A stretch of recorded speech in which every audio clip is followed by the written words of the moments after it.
माननीय प्रधानमंत्री जी श्री श्री नरेंद्र मोदी जी, माननीय गृह मंत्री जी अमित शाह साहब और उत्तर प्रदेश के मुख्यमंत्री श्री श्री योगी महाराज Adityanath ji, media person, judiciary, RSS संघ के जो बड़े पद पर बैठे हैं और भारत के जो बुद्धिजीवी हैं, आप सबों को मेरा प्यार भरा आदाब। मैं भी आप लोगों की तरह एक भारतीय मुसलमान हूँ। आप लोग दूसरे धर्म से, मैं मुसलमान हूँ, भारतीय हूँ, मेरे कहने का मतलब ये है। और भारत के अंदर जो असहनशीलता रोज़ बरोज़ बढ़ती जा रही है और जिस तरीके से हमारी कम्युनिटी को परेशान किया जा रहा है, टॉर्चर किया जा रहा है, मेंटली तौर से, फिज़िकली तौर पर, फाइनेंशियली तौर पर,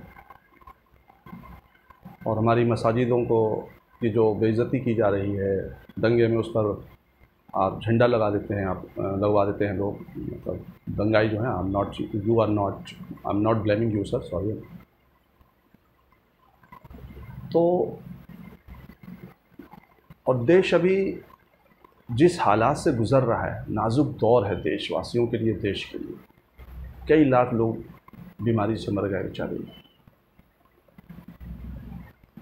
कई करोड़ लोग बेरोज़गार हो गए, सैकड़ों, हज़ारों, लाखों परिवार हैं जो 2 टाइम की रोटी के लिए परेशान हैं। ऐसे टाइम में तो हमें ये चाहिए था कि हम हिंदू, मुसलमान, सिख, ईसाई सब मिल कर के, सब भारतीय देश की इस परेशानी के, इस नाजुक क्षण में हम आपस में एक दूसरे का हाथ पकड़ कर मजबूती से खड़े होते और एकता और अखंडता का वो मिसाल कायम करते कि हमारा देश फिर से जो लड़खड़ाया हुआ है खड़ा हो जाता। लेकिन बजाय इसके कहीं ना कहीं से रोज़ कोई ना कोई ऐसी इस देश में घटनाएं सुनने को मिलती हैं जो दिल को बड़ा तकलीफ़ पहुंचता है। कोई सोच नहीं सकता कि कई रात में सो नहीं पाता हूँ कि हमारे भारत के लोगों को हुआ क्या है। हम और मेरे बहुत सारे दोस्त हिंदू, 90% तो हिंदू हैं, एक थाली में खाया करते थे। दिवाली पे मैं उनके घर पे बैठता था पूजा में, ईद में वो मेरे साथ आकर के सेवइयाँ खाते थे, बधाई देते थे, गले मिलते थे। होली में हम रंग खेलते थे तो घर पहुंचते थे तो उनके घर वालों को या हमारे घर वालों को ये नहीं पता होता था कि इसमें उनका बेटा कौन है और उनके दोस्त का बेटे का दोस्त कौन है। तो सारे रंग प्यार के उतर गए, फीके हो गए। ये नफ़रत की आंधी जो चल रही है, चलाई जा रही है, मैं इसी के लिए वजह से एक वीडियो बना रहा हूँ।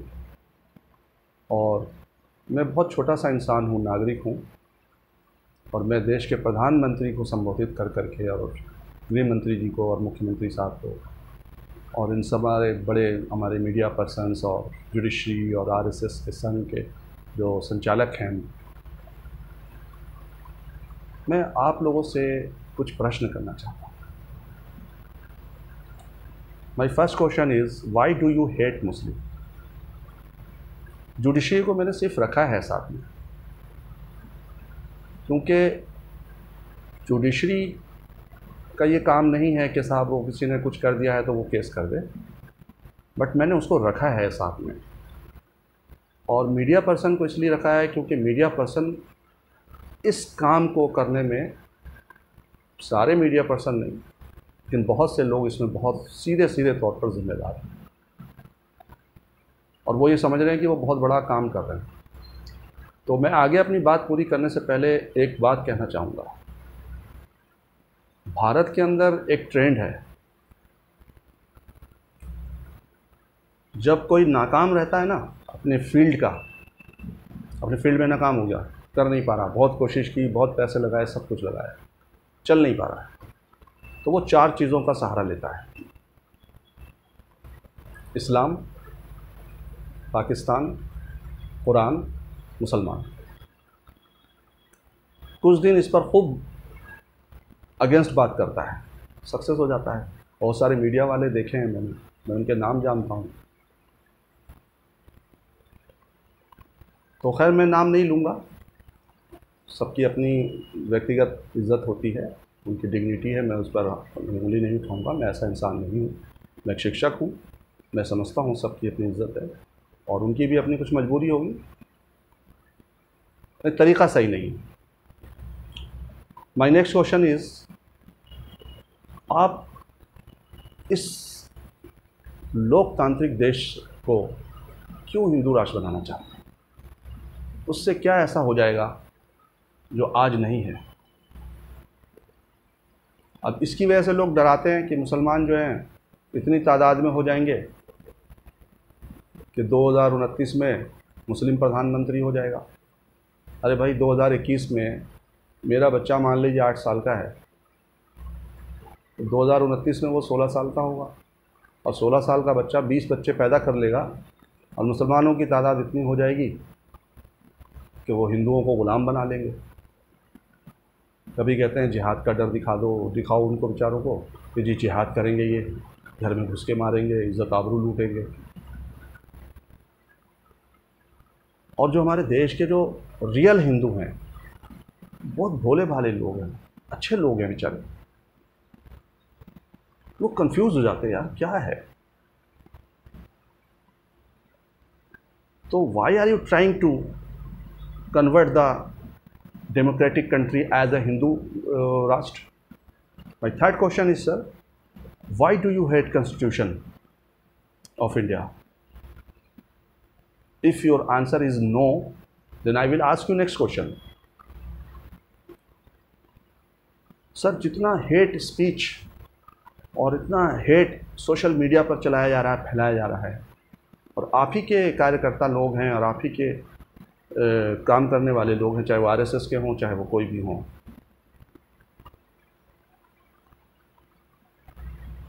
तो why don't you make a law which help to stop this nonsense? इससे देश की एकता और अखंडता पर सर असर पड़ रहा है।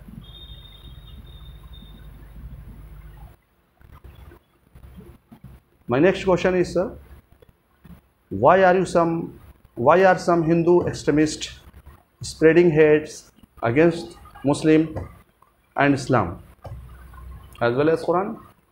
My next question repeated है, कोई नहीं, बस क्वेश्चन है, मेरे प्रश्न है, मैं जानना चाहता हूँ। ये मेरे 5 सवाल हैं देशवासियों से, देश के प्राइम मिनिस्टर से, होम मिनिस्टर से, चीफ मिनिस्टर से, जुडिशरी से, इंटेलेक्चुअल से, मीडिया पर्सन से, कि आखिर मुसलमानों से नफ़रत की वजह क्या है? आप एक वजह बता दीजिए। अगर आप वजह बताते हैं मुग़ल आए थे उन्होंने ये करा, महमूद आया था उसने ये करा, आप उससे हमें क्यों जोड़ते हो भाई? अगर वो इस्लाम के मानने वाले थे तो फिर आप, इसका मतलब है कि आपने या तो हिस्ट्री को नहीं पढ़ी है। अरे वो तो विस्तारवादी नीति है, सारे राजा एक दूसरे पर हमला करते थे। तो please stop this nonsense sir, stop this spreading the hate among the people, Indian people.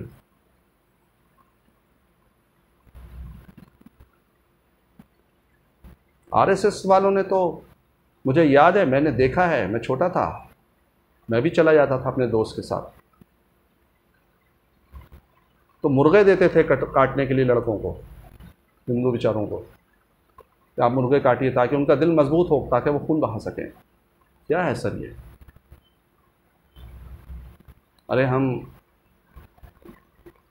Swami Sahajanand और कितने बड़े बड़े स्वामी के देश है ये, नानक और चिश्ती का देश है, ऋषि और मुनियों का देश है, प्रेम का संगम वाला देश है, और आप सिर्फ इसलिए हेट फैला रहे हैं, नफ़रत फैला रहे हैं कि साहब हिंदू राष्ट्र बन जाए। अरे भाई, ये कोई मुसलमान राष्ट्र है क्या? क्या मुस्लिम राष्ट्र है? लोगों को बरगलाया जा रहा है कि साहब मुस्लिम प्रधानमंत्री बन जाएगा। अरे साहब बन जाएगा तो क्या परेशानी है? तो पहले तो ये मिथ फैलाया गया, माइथ फैलाया गया कि साहब वो मुसलमान प्रधानमंत्री नहीं हो सकता, मुसलमान संसद भवन में नहीं जा सकता, राष्ट्रपति भवन में नहीं जा सकता। अब ये फैलाया जा रहा है। तो मुझे एक वजह आप बता दीजिए मुसलमानों से नफ़रत की। जनाब, हम वो मुसलमान हैं जिन्होंने अपने सीने पर गोली खाई है अंग्रेज़ों से इस देश को आज़ाद कराने के लिए, लेकिन हम पीछे नहीं हटे। मुसलमान इस मुल्क को बर्बाद होता हुआ नहीं देख सकता। मुसलमान इस मुल्क के झंडे को झुकता हुआ नहीं देख सकता। मुसलमान इस देश के संविधान को बेकार होता हुआ, बदलता हुआ, उसकी बेइज्जती होता हुआ नहीं देख सकता। हम गर्दन कटाने के लिए तैयार हैं। समाधान मैं बता देता हूँ। जानता हूँ कि आप 2022 के लिए परेशान हैं कि 5 राज्यों में इलेक्शन है, यूपी में मैं जीत पाऊँगा नहीं जीत पाऊँगा। मेरी दुआ है आप 1000 साल तक प्रधानमंत्री रहें, आप कोई चीफ मिनिस्टर रहें, कोई होम मिनिस्टर रहें, मेरी तो दुआ है। लेकिन देश को तो देश रहने दें सर। आपस में दो भारत के अलग अलग धर्म के जो लोग हैं, ये भारत माता के पुत्र हैं, इन पुत्रों के बीच में नफ़रत तो मत फैलाइए सर। देश की एकता और अखंडता को तो मत ख़राब करिए। कहाँ जाकर के ये देश रुकेगा? मुझे महसूस होता है कभी कि कभी गृह युद्ध ना हो जाए। और मुसलमानों को सताया इसलिए जा रहा है ताकि मुसलमान जो है अपने मुंह से कहें कि भाई हम बहुत परेशान हो गए, हमें एक अलग जगह टुकड़ा दे दो। सर, मुसलमान पूरे के पूरे मुसलमान मरने के लिए तैयार हैं इस मुल्क में, लेकिन देश के टुकड़े होने नहीं देंगे। अब मैं आपको सर समाधान बता देता हूँ। आप 2024 का इलेक्शन जीतें, 2022 का जीतें, आप 2000 साल तक जीतते रहें। आप तो हिंदू राष्ट्र बनाना चाहते हैं, आप आरएसएस के एजेंडे पे सर चल रहे हैं, काम कर रहे हैं, अच्छी बात है, मुझे कोई तकलीफ़ नहीं है। तो मैं उसका सारे आपको हल बता देता हूँ, समाधान है मेरे पास। अभी आपने पूरे हमारी जो फ़ौज है, एयरफोर्स और नेवी और आर्मी, इन सब पर एक हेड बनाया है, आपने नया पोस्ट दिया है और वो आपके अंडर में आते हैं। आप संसद के दोनों सदनों में एक बिल पास कराइए, उसमें बिल पास करवाइए कि साहब आज के बाद इस तारीख से इस मुल्क को मुस्लिम मुक्त मुल्क बनाया जाएगा। जैसे आसाम में बहुत सारे मीडिया लिख रहे हैं ना, मुस्लिम मुक्त आसाम, वो बना दीजिए। और जो सबसे ऊपर ओहदे पे बैठा है, जिनको आपने पोस्ट पे, फ़ौज के, हमारे फ़ौजी बहुत देश के गौरव हैं, मैं उनको सैल्यूट करता हूँ। आप उनको ऑर्डर दीजिए कि आप आ जाएं यहाँ पर और मुसलमानों को एक टाइम दे दीजिए सर, एक डेट, एक टाइम और एक वेन्यू। सारे मुसलमान वहाँ इकट्ठे हो जाएं और शूट का ऑर्डर दे दीजिए। सब मुसलमान मरने के लिए तैयार हैं, लेकिन देश के टुकड़े नहीं होने देंगे, देश के झंडे को झुकने नहीं देंगे। और इस तरह से आपका जो भारत को हिंदू राष्ट्र बनाने का जो सपना है, वो सब पूरा हो जाएगा। मैं नहीं समझता हूँ सर कि हिंदू राष्ट्र बनाने की कोई आवश्यकता है। लोग जी रहे हैं, सब खा रहे हैं, मजदूरी कर रहे हैं। आप इससे प्रेम करते हैं, आपको वोट दे के जिताते हैं। Please do something else as per your convenience. और ये जो मैंने कहा है सर, ये एक इंसान के दिल के अंदर की तकलीफ़ है जो भारत के लिए है और भारत के लोगों के लिए है। मुझे पता है कि मुझे आपके कहने पे गिरफ़्तार भी किया जा सकता है, मुझ पर UAPA लगा सकता है, मुझे आतंकवादी भी कहा जा सकता है, किसी का एजेंट भी कहा जा सकता है, कुछ भी कहा जा सकता है। इस मुल्क में आजकल ऐसा ही हो रहा है। सर, मैं अपनी भारत माता के लिए इन सारी इल्ज़ाम को बर्दाश्त करने के लिए भी तैयार हूँ, लेकिन आप अच्छे इंसान हैं, आप देश को ठीक से लेकर चलिए। बहुत मुश्किल और बहुत कुर्बानी के बाद ये देश आज़ाद हुआ है। लोग बहुत मुश्किल के बाद अपने पैरों पे सर खड़े हुए हैं। ये हिंदू और मुसलमानों का प्यार, गंगा जमनी तहज़ीब को सर कायम रहने दीजिए। आपसे निर्मतापूर्वक आपसे मेरा अनुरोध है, और कोई शब्द मैंने ऐसा कह दिया हो जो आपके शान के लायक ना हो, तो I am extremely sorry for that, and I hope you will understand what did I say। जय हिंद, मादरे वतन जिंदाबाद, तिरंगा जिंदाबाद, तिरंगा जिंदाबाद। सारे जहां से अच्छा हिंदोसिता हमारा।